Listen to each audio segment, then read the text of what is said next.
কারো মার্সিডিজ থামছে রাতের গভীরে নিষিদ্ধ পল্লীতে, কারো ঘরে অপেক্ষারত স্ত্রী দীর্ঘশ্বাস ফেলছে, কেউ ভাঙা ঘরে থেকে স্ত্রীকে নিয়ে অবিরত স্বপ্নের জোয়ারে ভাসছে, কেউ ভাবছে আর কয়েকটা দিন ডিভোর্স পেপারে সাইন করলেই মুক্তি।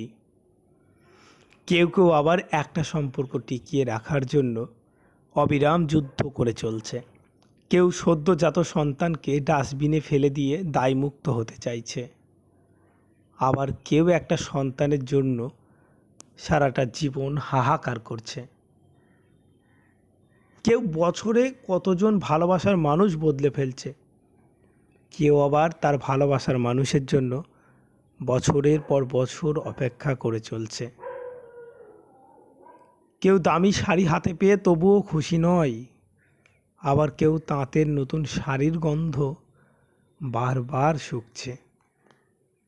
কেউ প্রিয়জনের কাছ থেকে সোনা বা হীরের চুড়ি পেয়েও খুশি নয়, কেউ প্রিয়জনের কাছ থেকে পাওয়া কাঁচের চুড়িতেই স্বর্গের সুখ খুঁজে পাচ্ছে।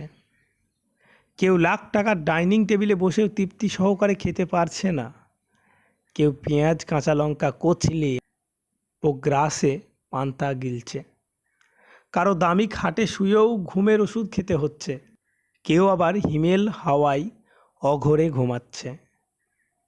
কারো পড়ার টেবিলে নতুন বইয়ের সমাহার, কিন্তু পড়ার ইচ্ছে নেই। কেউ আবার পুরাতন বইয়ের দোকান চষে বেড়াচ্ছে পকেট খালি বলে।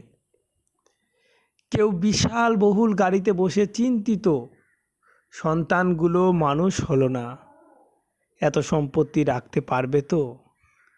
কেউ পায়ে হেঁটে পথ চলছে আর মনে মনে ভাবছে, সন্তান তো মানুষ করতে পেরেছি, ঈশ্বর চাইলে ওরা নিজেরাই নিজের জীবন গড়ে নেবে। নানান রঙের মানুষ বিভোর নানা স্বপ্নে জীবন এঁকে বেড়ায় সাদা কালো আলোপনে। আসলে এটাই বাস্তবতা, সুখ এবং শান্তি সর্বদা আপেক্ষিক।